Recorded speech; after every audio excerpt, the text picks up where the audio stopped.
Holy smokus, it ain't no jokus. The crypto market continues to be hot, but how long can it last? Brad Garlinghouse, the CEO of Ripple, is excited. And are we in the super cycle just yet, or are we still early? Hello, beautiful people. Shalom, money makers. I'm going to make it sweet and beautiful today because I have a bad cough. So I'm going to try to go as fast as I can so I don't have a coughing attack. All I ask from you is that you give me a beautiful smile to send out those good vibes. Smishity smash that like button and let's get straight into it. So, XRP sitting at $2.39. You can see, oh, what is this? I'm on the wrong 100. Currently, you can see here lots of green on the crypto market.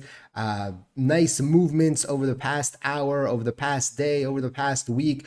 We've seen the crypto market heat up like we haven't seen in a while, especially altcoins. But we need to be careful because we have seen the altcoin season, or the, I don't know how you call this, altcoin season index, right?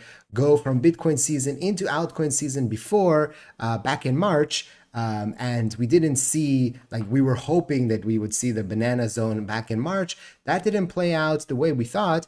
So we still need to be a little bit cautious here. But for XRP, two very good indicators that happened here. We did break out of the trend. So that's number one for XRP. It broke out of the trend line. You can see broke out. And number two, what we have been waiting for, I don't know if you can see it, it's kind of hard, but we did have a crossover on the 1348 EMA on the daily. You can see there's a green plus here. It's kind of hard to see if you're on the TV or on the phone, but it's had a crossover. We're having strong buy on the moving averages, all the moving averages, except the Ichimoku base, which I've never seen it at a buy. Does Bitcoin have a buy on it? No, also no. All of them are in a buy zone right now. So all the moving averages, you remember we were at a sell just about a week and a half ago. Now we're in a strong buy. The indicators are all saying neutral buy. So the whole situation has changed. We have now positive momentum, but we need to be careful because one wrong tweet, press conference by Trump can flip everything on its head. Okay, so we are optimistic, but we are also with the with the back of our head, right? The spidey sense. If we feel something can change. Okay, especially if you're using leverage, you need to be careful. Lots of liquidations over the past 24 hours, both ways. So just be careful out there. You can see it's mostly on the shorts for the most part, but also longs are getting liquidated on a smaller scale, but you need to be careful with that as well. It's feeling very exciting for many people, but again, just remember that there can always be a flipperoo. Okay, so just remember that. Bitcoin at 103,761. So had a new local high here a few hours ago and pulled back a little bit just about an hour ago at 104,300. Remember, the all-time high for Bitcoin is at 109. So we're still a little bit off of that. Ethereum continues to pump. Remember, we were talking about how they had two things happening. They had first the upgrade, and second was the trend line that got broken out there, right? And so once it got broken out, crossover on the 1348 EMA, it's up big time, about 33% over the last 2 days. And I know a lot of Ethereum holders are very excited, but remember, you're still down, from where we were back in December. So it's hopefully this momentum continues for the whole crypto market, and your portfolio, goes to infinity and beyond. Now's the time to drop 8 in the comment section for infinity and beyond if that's where you want your portfolio to go in the next coming days. We'll see. Again, as always, not financial advice. Always do your own due diligence before you decide to invest. I'll never tell you to buy, to sell, or to hold because I don't know exactly what's going to happen in the market. There was a feeling that the market was going to heat up a little bit, but you never know what's going to happen. Okay, we thought it might happen here, and it didn't happen. The breakout, and now it happened here. It happened with momentum. It happened with Bitcoin crossing over 100,000, and money started flowing in, and it was the Fed. Remember, we talked about how once the Fed didn't say anything terrible, a lot of money started flowing into the crypto market. A lot of money started unrisked. Before they were de-risking, now they are on-risking. Maybe that's the word to call it. And so we're seeing a lot of money flow into, again, to meme coins, to assets that have gone down significantly, to assets that are, popular. You got always, of course, this one. It's a little bit smelly, but okay. That's your dad joke of the day. But you can see Pepe, 38%, and Bread, 33%, and even things like Uni up 21%, and there was Virtual that was up big. Where did it go? That was up big. Floki 20%. So the meme coins, Pi 20%. So the meme coins and assets that have been hit down significantly are the first ones to get a little bit love when these things when the things start heating up. And then it kind of levels out a little bit, and then you could potentially have runs wherever. If you remember, also in November, the memes are where it started popping first, right? The meme coins. And then it kind of flowed over to others, and then XRP started popping, and the American-made crypto started popping. Cardano and XRP and Algo and HBAR, they started popping. So there could be cycles here if this is the banana zone. Wow, Pepe just started moving up again here as we're talking, very, very nicely, at another 18%. How much is this just in the last hour? 10%. Wow. So you see there's movements here, there's things that are happening, and there's lots of opportunities still here in the crypto market. And XRP is actually moving with Pepe up already to 4%. We'll see how high XRP can potentially go here today. We talked about this last night about the SEC finally filing the settlement agreement. And people were in the comment section, Avi, the judge, yes. So I talked about the fact that the injunction has not been lifted. But John E. Deaton here, he's a lawyer, of course, everybody knows him. Not everybody, but he was a big advocate for Ripple, and was big in the case. And he said it would be absolutely shocking for Judge Torres to not agree to lift the injunction under these circumstances.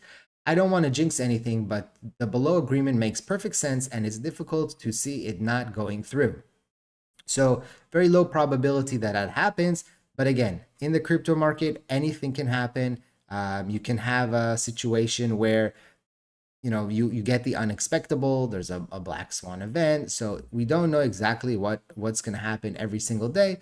And that's important to remember. And you can see here, just as we were talking, right? It was pumping up, and then for example, you were using leverage, and then there was a 1% drop. If someone was using 100x leverage and they opened up their position just here, they just got liquidated. Okay, so although there was momentum, you have to be careful with leverage. Okay, please trade responsibly. Interesting statement from Brad here. Stablecoins are exploding. This comes up of course, from the Treasury Secretary, saying for stablecoins and other digital assets to thrive globally, the world needs American leadership. Senate missed an opportunity to provide the leadership today by failing to advance the Genius Act. This bill represents a one-in-a-generation opportunity to expand dollar dominance and U.S. influence in financial innovations. Without it, stablecoins will be subject to a patchwork of state regulations instead of a streamlined federal framework that is more conducive for growth and competitiveness. The world is watching while American lawmakers twiddle their thumbs. Senators who voted to stonewall U.S. ingenuity.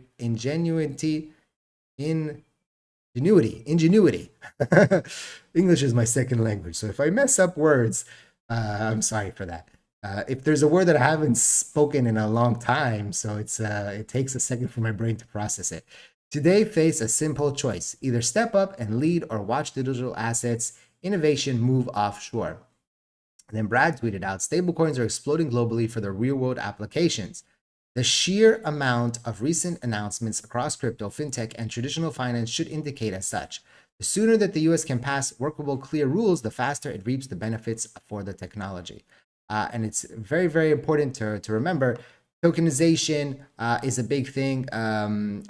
There's a whole thread that I wanted to bring you about Robinhood and their plan and their tokenization, but stocks are going to move on chain much faster than people think. In the last 24 hours, Robinhood announced plans for a service that would let Europeans trade US stocks on Solana and or Arbitrum.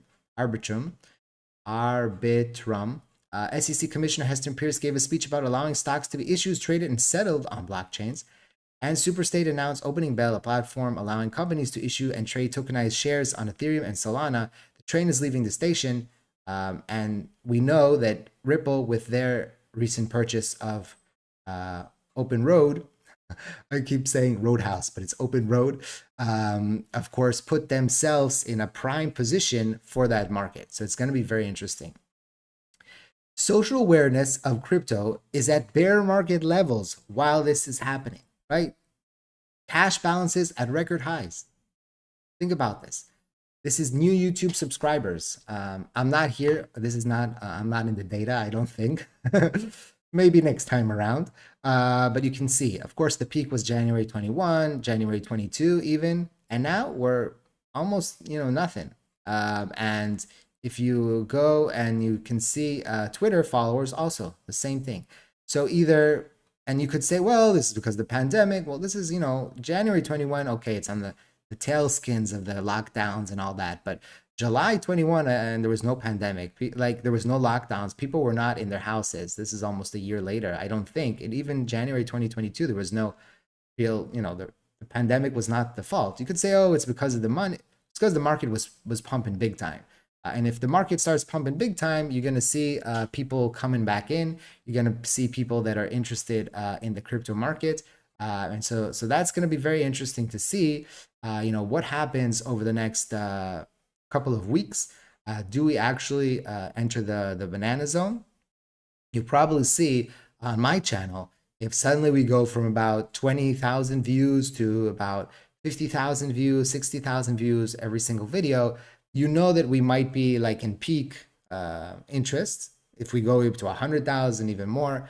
So watch that. Like if this, you're here before, you're here before, watch that. And if you see my channel and other channels start peaking at these, crazy levels, then say to yourself, okay, maybe we might be closer to a peak than the feeling on the street is. Because when people start getting crazy and you see a lot of new investors, usually there's a pullback after that.